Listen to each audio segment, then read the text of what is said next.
Betting app ചെയ്തിട്ടുണ്ടായിരുന്നു. അത് ഞാൻ കുറ്റം പറയണമെന്നല്ല, അത് ഞാൻ ചെയ്തിട്ടുണ്ടായിരുന്നു. അത് ഞാൻ പ്രൊമോഷൻ ചെയ്തു. ഓക്കെ, അതിന് വീഡിയോ പേയ്മെന്റ് കിട്ടുന്ന അത് ചെയ്തു. ബെറ്റിംഗ് ആപ്പ് നമ്മൾ ചെയ്തിട്ടുണ്ടായിരുന്നു. ബെറ്റിംഗ് ആപ്പ് ചെയ്ത് നമ്മൾ വീഡിയോ പ്രൊമോഷൻ ആയിട്ട് ചെയ്താണ്. ആ തെറ്റിയെ സമ്മതിക്കുന്നത്. പക്ഷെ കൈസേ, നീ ഇന്നലെ ഇട്ട തെറ്റുണ്ടല്ലോ, അതൊരു തെറ്റാണ് കൈസേ. ആ തെറ്റിനെതിരെ ആഞ്ഞടിച്ചുകൊണ്ട് മല്ലു ഫാമിലി സുജിൻ രംഗത്ത് വന്നിരിക്കുകയാണ്. ഇത് സംഭവം എന്താണെന്ന് അറിയാത്തവർക്കൊക്കെ വേണ്ടി നമ്മൾ വളരെ വ്യക്തമായും വിശദമായും ശക്തമായും ഒക്കെ പറയാം. സംഭവം എന്ന് ചോദിച്ചു കഴിഞ്ഞാൽ, ഈ മല്ലു ഫാമിലി സുജിൻ കഴിഞ്ഞ ദിവസം ഒരു ഇന്റർവ്യൂ കൊടുത്തിട്ടുണ്ടായിരുന്നു. ഈ ഇന്റർവ്യൂവിന്റെ ഭാഗമായിട്ട് പുള്ളിക്കാരൻ ഒരു വർഷം ഈ യൂട്യൂബ് ചാനലിൽ നിന്ന് ഒരു മാസം 14 ലക്ഷം രൂപയോളം സമ്പാദിച്ചിട്ടുണ്ടായിരുന്നു എന്നൊരു കാര്യം പറഞ്ഞിട്ടുണ്ടായിരുന്നു.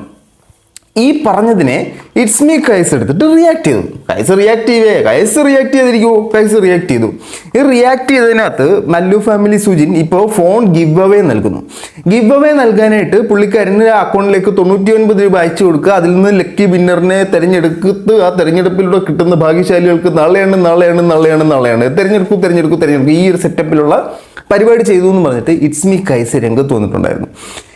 ഇറ്റ്സ് മീ കൈസിന്റെ വീഡിയോ അങ്ങോട്ട് ഇട്ടിട്ട് പോയി മല്ലു സുജിൻ വന്നിട്ട് പറഞ്ഞ അച്ഛന് വിളി, അച്ചച്ചന് വിളി, കൊച്ചച്ഛൻ്റെ അച്ചച്ചൻ വിളി എന്നൊക്കെ പറഞ്ഞുകൊണ്ട് പുള്ളിക്കാരനെ കേട്ട് രംഗത്തേക്ക് വന്നു. ഇത് എന്തിനപ്പം അത്ര ചീത്ത വിളിച്ചൊന്നും പിടിയില്ല. ഏതായാലും ഒരു നല്ല കാര്യം പുള്ളിക്കാരൻ ചെയ്തു. കുട്ടികൾ ഈ വീഡിയോ കാണരുത്, ലൗഡ് സ്പീക്കറിലിട്ട് നിങ്ങൾ ഈ വീഡിയോ കാണരുത്, പബ്ലിക് സ്പേസിൽ നിങ്ങൾ ഈ വീഡിയോ കാണരുത് എന്നൊക്കെയുള്ള വാണിംഗ് കൊടുത്തിട്ടാണ് പുള്ളിക്കാരൻ ചീത്ത വിളിച്ചിട്ടുള്ളത്. അപ്പോൾ ഈ മല്ലു ഫാമിലി സുജിനെ കുറിച്ച് ചെയ്ത വീഡിയോയിൽ മനം നൊന്ത മല്ലു ഫാമിലി സുജിൻ പറയുന്ന ചില പ്രസക്ത ഭാഗങ്ങൾ നമുക്കൊന്ന് കേൾക്കാം.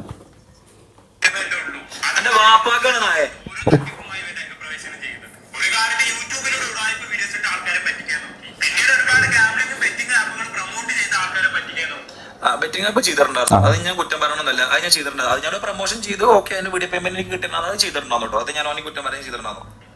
അത് ഞാൻ ചെയ്തിട്ടുണ്ടായിരുന്നു. Video app promotion betting app അത് ഞാൻ ചെയ്തിട്ടുണ്ടായിരുന്നു. പക്ഷേ ഈ വീഡിയോ ആപ്പ് ബെറ്റിംഗ് പ്രൊമോഷൻ ചെയ്തു എന്ന് താങ്കൾ ഇതുവരെ എങ്ങും ഞാനത് ചെയ്തു എന്ന് അംഗീകരിച്ച് പറഞ്ഞതായിട്ട് കേട്ടിട്ടില്ല. എന്നും എല്ലാം ഞാൻ കളിച്ചു, ഞാൻ ഉണ്ടാക്കി, ഞാൻ സമ്പാദിച്ചു, കളി എന്നും പറഞ്ഞുകൊണ്ട് നടക്കുകയായിരുന്നു. അപ്പോൾ ഇപ്പോൾ അത് പുള്ളി അതിൽ പബ്ലിക്കായിട്ട് അത് അംഗീകരിച്ചിരിക്കുകയാണ്. ആ തെറ്റ് അംഗീകരിക്കാനുണ്ടായ കാരണം കൂടെ നമ്മൾ നോക്കണം. അത് ഞാൻ ചെയ്തത് തെറ്റാണെന്ന് പുള്ളി അംഗീകരിക്കേണ്ട കാരണം ആ സാധനം നമ്മുടെ നാട്ടിൽ നിന്ന് ബാൻ ചെയ്തു. ഇദ്ദേഹത്തിൻ്റെ ആ ഇൻസ്റ്റാഗ്രാം ID പ്രശ്നം പറ്റി ആ നാട്ടുകാർക്കെല്ലാം ഇത് ഉടായ്പാണെന്ന് മനസ്സിലായി. പക്ഷേ ഇത് എല്ലാവരും ഇതിനെ എതിർത്തുകൊണ്ടിരുന്ന സമയത്തും ഈ സുജിൻ പറഞ്ഞുകൊണ്ടിരുന്നത് അത് കറക്റ്റാണ്, അത് പൈസ കിട്ടും, ഇത് സൂക്ഷിച്ചും കണ്ടൊക്കെ കളിക്കണം മക്കളെ, കളിച്ചു കഴിഞ്ഞാൽ പൈസ കിട്ടും എന്നുള്ള രീതിയിൽ തന്നെയാണ് പറഞ്ഞുകൊണ്ടിരുന്നത്. നമ്മുടെ നാട്ടിൽ ഇല്ലീഗലായിട്ട് പ്രവർത്തിച്ചുകൊണ്ടിരുന്ന ഒരു സാധനത്തിനെ പുള്ളിക്കാരൻ പ്രൊമോട്ട് ചെയ്തു. പുള്ളിക്കാരന് പ്രൊമോഷൻ വന്നു, പുള്ളിക്കാരൻ ചെയ്തു, പൈസ മേടിച്ചു ചെയ്തു, പല ആൾക്കാരുടെ നിന്ന് പൈസ പോയി, അതൊന്നും ചെയ്തില്ല. അതൊക്കെ പോട്ടെ. അതുമായിട്ട് ബന്ധപ്പെട്ട വിഷയത്തിൽ നമുക്ക് വരാം, ബാക്കി കൂടെ കേൾക്കാം. അല്ലെങ്കിൽ ഒത്തിരി നെഗറ്റീവ് വീഡിയോസ് ചെയ്യണ്ടല്ലോ, നീ വാ. ഇന്നിൽ നിന്ന് മാത്രമല്ല, അണക്ക് മറുപടി കിട്ടുന്ന കുറെ ആൾക്കാരുണ്ട്. ഞാനൊരു കൂട്ടേ ഉണ്ടാക്കി വെച്ചിട്ടുണ്ട്. നീ വാ. ഇത്രയും വെല്ലു വിളിച്ചിട്ടെങ്കിലും ഒന്ന് കാണിക്കാനുള്ള ഒരു ഓന്നെ വിളിക്കാനോ അല്ലെങ്കിൽ ഇൻസ്റ്റാഗ്രാമിലേക്ക് ഒരു മെസ്സേജ് അയക്കാനുള്ള ചങ്കൂറ്റെങ്കിലും കാട്ടിയ ഇതിനകത്ത് കൈസ് പറയാൻ പോകുന്ന മറുപടി ഞാൻ ഇപ്പോഴേ പറഞ്ഞുതരാം. ഞാൻ എന്തിനാണോ സുജിനെ നിന്നെ കാണാൻ വരുന്നത്? ഞാൻ നിന്നെ കാണേണ്ട ആവശ്യമുണ്ടോ? ഞാൻ ഇനി വന്നിട്ട് നിനക്ക് ഇരുന്ന് തരാടാ, ഞാൻ വരത്തൊന്നുമില്ല. ഇതേ കൈസ് പറയത്തുള്ളൂ. ഇതിന് മുമ്പ് ഇതുപോലെ കൈസിനെ പല ആളുകളും വെല്ലുവിളിച്ചിട്ടുണ്ട്. കൈസിന്റെ മറുപടി അത് തന്നെയായിരുന്നു. ഇത് ഒരിക്കലും നമ്മളൊരു റിയാക്ഷൻ വീഡിയോ ചെയ്തു എന്ന പേരിൽ നീ വാടാ നമുക്ക് തല്ലി തീർക്കാം എന്ന് പറയുന്നതല്ല ഇതിന് ശരി. ഇപ്പൊ പുള്ളിക്കാരൻ കൈസ് ഉന്നയിച്ച താങ്കൾക്കെതിരെയുള്ളൊരു ആരോപണം എന്ന് പറഞ്ഞു കഴിഞ്ഞാൽ, ഇപ്പോൾ ഒരുപാട് മൊബൈൽസ് ഗിവ് അവേ നൽകുന്നു. ഈ പുള്ളി പൈസ ഒന്നും മേടിക്കാതെ കുറേ മൊബൈൽ ഗിവ് അവേ നൽകി.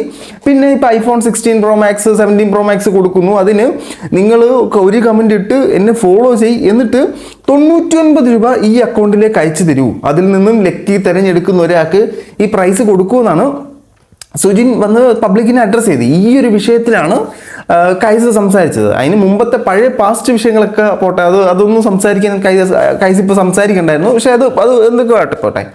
അപ്പോൾ ആ ഒരു വിഷയത്തിൻ്റെ മറുപടി സുജിൻ ഇതുവരെ നൽകിയിട്ടില്ല.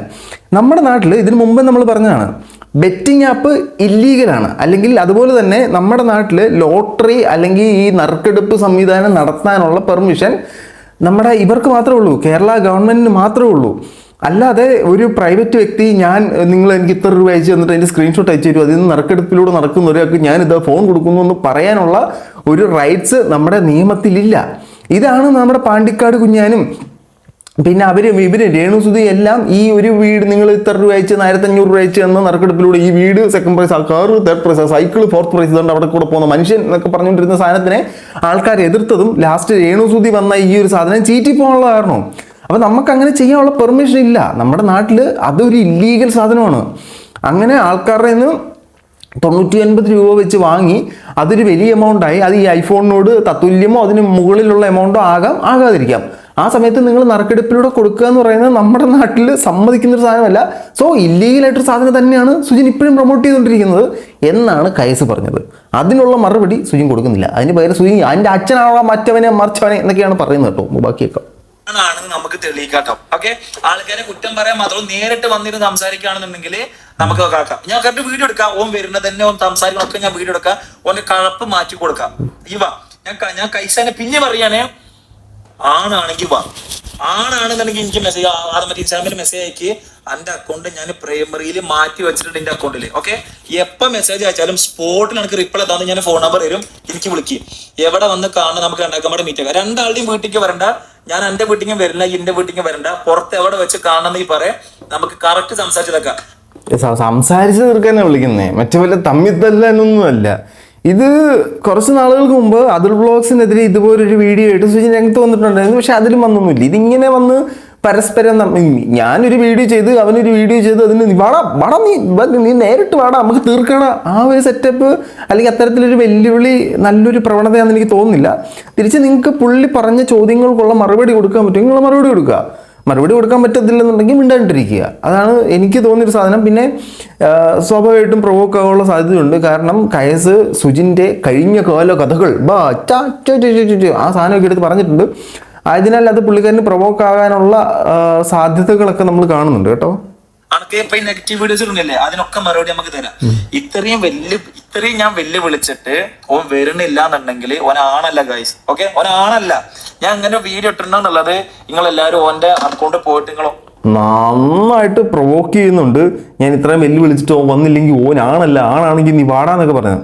നമ്മൾ നോക്കേണ്ട ഒരു കാര്യം, ഈ കയസ് എന്ന് പറയുന്ന വ്യക്തി വരുമെന്ന് എനിക്ക് തോന്നുന്നില്ല. പുള്ളിക്കാരൻ വന്നിട്ട് ഞാൻ എന്തിനാണ് സുജിനെ വരുന്നത് എന്നുള്ള ചോദ്യമായിട്ട് തന്നെ പുള്ളിക്കാരൻ രംഗത്തേക്ക് വരുമെന്നാണ് ഞാൻ പ്രതീക്ഷിക്കുന്നത്. ഇതിനകത്ത് നമ്മൾ ഈ ആണത്തം കാണിക്കുന്നതും ധൈര്യം കാണിക്കുന്നില്ല പടത്തിൽ പറയുന്ന പോലെ തന്നെ മണ്ടത്തരം കാണിച്ചിട്ടല്ല. നേരെ നിങ്ങളുടെ മുമ്പിലോട്ട് വന്ന് നിന്ന് നിങ്ങൾ കുറെ ചീത്തയൊക്കെ വിളിച്ചു കഴിഞ്ഞാൽ പുള്ളിക്കാരനത് കുറച്ചിലായി പോകത്തില്ലേ? അതേപോലെ തിരിച്ചും ഇപ്പം പുള്ളിക്കാരൻ വന്നിട്ട് പുള്ളിക്കാരെ നിങ്ങൾ സംസാരിച്ച് തോപ്പിച്ച് കഴിഞ്ഞാൽ നിങ്ങൾക്ക് കുറച്ചിലായി പോകും. അപ്പം അങ്ങനെ ഒരു കുറച്ചിലാവത്തില്ലെന്നുള്ള ഉറപ്പുള്ളതുകൊണ്ടായിരിക്കും മല്ലു സുജിൻ അദ്ദേഹത്തിനെ വരൂ എന്ന് പറഞ്ഞിട്ട് ക്ഷണിച്ചിട്ടുള്ളത്. അപ്പം നമ്മൾ ചിന്തിക്കേണ്ട ഒരു കാര്യം, ഇപ്പോൾ ഇറ്റ്സ് മീ കൈസ് വന്നിട്ട് കുറച്ച് ആരോപണങ്ങൾ സുജിനെതിരെ വെച്ചു. ആരോപണങ്ങൾ തന്നെ ഇരിക്കട്ടെ, അത് നമുക്കറിയത്തില്ലല്ലോ ഇത് ശരിയാണോ തെറ്റാണോ. പക്ഷേ സാധനം ഇല്ലീഗലാണെന്നുള്ള കാര്യം ഉറപ്പാണ്. ആരോപണങ്ങൾ വെച്ചു. ആ ആരോപണങ്ങൾക്കുള്ള മറുപടി സുജിൻ കൊടുത്തിട്ടില്ല. സുജിൻ മറുപടി പറഞ്ഞിരിക്കുന്ന വിഷയങ്ങൾ മൊത്തം അവൻ എൻ്റെ പഴയ കാലം ചകഞ്ഞെടുത്തു, ഞാൻ പറ്റിക്കുകയാണെന്ന് പറഞ്ഞു. നീ വാടാ ചുണയുണ്ടോ വാടാ, പറ്റിക്കുകയാണോ ഇല്ലയോ എന്ന് ഞാൻ കാണിച്ചു തരാടാ എന്നാണ് പറയുന്നത്. പറ്റിക്കല്ലെന്നും തെളിയിക്കാൻ പറ്റുമെങ്കിൽ പബ്ലിക്കിൻ്റെ മുമ്പിൽ തെളിയിക്കുക. അല്ലാതെ ഇനി സുജിൻ എന്തായാലും ഈ പുള്ളിക്കാരനറിയാം കൈസ് വരാൻ പോണില്ല. അപ്പോൾ പിന്നെ ഞാൻ വെല്ലുവിളിച്ചു, അപ്പം മിണ്ടാണ്ടിരുന്നു, ഞാൻ ജയിച്ചു. ആ ഒരു സെറ്റപ്പാണ് ഉദ്ദേശിച്ചതെന്ന് എനിക്കറിയില്ല. അപ്പോൾ സുജിൻ എൻ്റെ വീഡിയോ കാണാൻ ഒരു ചാൻസും ഇല്ല. ഇൻ കേസ് കാണുകയാണെങ്കിൽ നിങ്ങൾ ഈ കയസ് പറഞ്ഞ വിഷയങ്ങൾക്ക് ഇതല്ല ഇതാണ് ശരി എന്ന് പ്രൂവ് ചെയ്യുന്ന സാധനങ്ങൾ കാണിക്കും. ഈ 99 രൂപ വെച്ച് മേടിക്കുന്ന സാധനം എന്താണ്, അതെന്തിനു വേണ്ടിയിട്ടാണ് വിനിയോഗിക്കുന്നത്, എത്ര ആൾക്കാരുടെ ഈ 99 രൂപ വെച്ച് നിങ്ങൾ നേടി, ഈ സാധനത്തിന് നിയമത്തിൽ സാധ്യതകളുണ്ടോ, ഇങ്ങനത്തെ സാധനങ്ങളായിട്ട് മുമ്പോട്ട് വരുന്നതായിരിക്കും ഉചിതം എന്ന് തോന്നുന്നു. ഒരു പ്രസക്ത ഭാഗം കൂടെ കേട്ടിട്ട് നമുക്ക് പരിപാടി അവസാനിപ്പിക്കാം കേട്ടോ. എന്റെ അടുത്ത് വർത്താനം പറഞ്ഞിട്ടിട്ടാണ് ഓനെ. അപ്പൊ ഓക്കെ, ഞാൻ പറഞ്ഞൊന്നും പറയില്ല, ഓനോട് നേരിട്ട് പറയാം. ഞാൻ ഓന്റെ ചാനലിലത്തെ റീച്ച് ഞാൻ കാണിച്ചു തരാം. ഓന്റെ റീച്ച് ഇറങ്ങി പോകുന്നുണ്ട്. പിന്നെ ഓനെന്താ മൈരിന വീഡിയോ ഇടണമെന്ന് എനിക്കറിയില്ല. ഞാൻ ഓന്റെ ചാനൽ കാണിച്ചു തരാം നിങ്ങൾക്ക്. ഇതാണ് ഓന്റെ ചാനല്. ഓന്റെ ചാനലിൽ ഇപ്പൊ 23 മിനിറ്റ് വീഡിയോക്ക് 557. ഓനില്ലേ യൂട്യൂബ് തന്നെ ഇരിക്കുകയാണ്. നിങ്ങൾ നേരെ നോക്ക്, 23 മിനിറ്റിന്റെ വീഡിയോക്ക് 557 വ്യൂസ്. 4 മണിക്കൂർ മുന്നിട്ട് വീഡിയോസിന് 9,800 വ്യൂസ്. വൺ ഡേ ഇന്നലെ ഇട്ട വീഡിയോസ് 32K, ഇന്നലെ തന്നെ ഇട്ട വീഡിയോക്ക് 37K. അത് നോക്കുങ്ങള്. ഈ 32K 35K 9,800 വ്യൂസ്, ഇതൊന്നും റീച്ചല്ല, ഇതൊന്നും വ്യൂസ് അല്ല. എൻ്റെ പുന്നാര സുഹൃത്തുക്കളെ, ഈ റീച്ചുള്ള സുഹൃത്തുക്കൾക്കുള്ള റീച്ചില്ലായ്മ എങ്കിലും നിങ്ങൾ എൻ്റെ വീഡിയോയ്ക്ക് കണ്ട് സഹായിക്കണം. എടാ ഇതൊക്കെ നമുക്ക് റീച്ചാണ്. അപ്പോൾ ഈ 55 വ്യൂസ് ഒക്കെ വെച്ചോണ്ടിരിക്കുന്നത് ഞാൻ ആരാണ്? ഞാൻ കൊള്ളാം കേട്ടോ, കൊള്ളാം. ഇത് കൈസിന് ഇതൊക്കെ ഒരു കണ്ടന്റ് മാത്രമാണ്. കൈസ് ഇപ്പൊ ഇതിനെ റിയാക്ട് ചെയ്യും. പുള്ളിക്കാരൻ അതൊരു അടുത്തൊരു കണ്ടന്റായി എന്നുള്ള സാധനത്തിൽ പുള്ളിക്കാരൻ റിയാക്ട് ചെയ്യും. റിയാക്ഷൻ ബ്ലോഗേഴ്സ് എല്ലാവരും അങ്ങനെയാണ്. സുജിൻ ഇതൊരു കണ്ടന്റ് ആക്കി തന്നെ എടുത്തതാണ്. ഇല്ല ഇത് യൂട്യൂബിൽ നിന്ന് ചാമ്പേണ്ട കാര്യമില്ലല്ലോ. എന്തായാലും അങ്ങോട്ടും ഇങ്ങോട്ടും കണ്ടന്റാണ്. കണ്ടന്റ് നന്നായിട്ട് നടക്കട്ടെ. ഈ റീച്ച് ഉള്ളവരുടെ റീച്ചില്ലായ്മയിലുള്ള റീച്ചെങ്കിലും റീച്ചില്ലാത്ത നമ്മളെപ്പോലുള്ളവരുടെ റീച്ചാക്കി തരാനായിട്ട് ഞാൻ നിങ്ങളോട് അഭ്യർത്ഥിക്കുകയാണ്. നമ്മളെ സബ്സ്ക്രൈബ് ചെയ്യുക, എന്തെങ്കിലുമൊക്കെ കമന്റ് ചെയ്യുക, ഈ വീഡിയോ ഒക്കെ ഷെയർ ചെയ്യുക, എന്തെങ്കിലുമൊക്കെ ചെയ്യുക. മറ്റൊരു വീഡിയോ കാണുന്നവരെ ബൈ.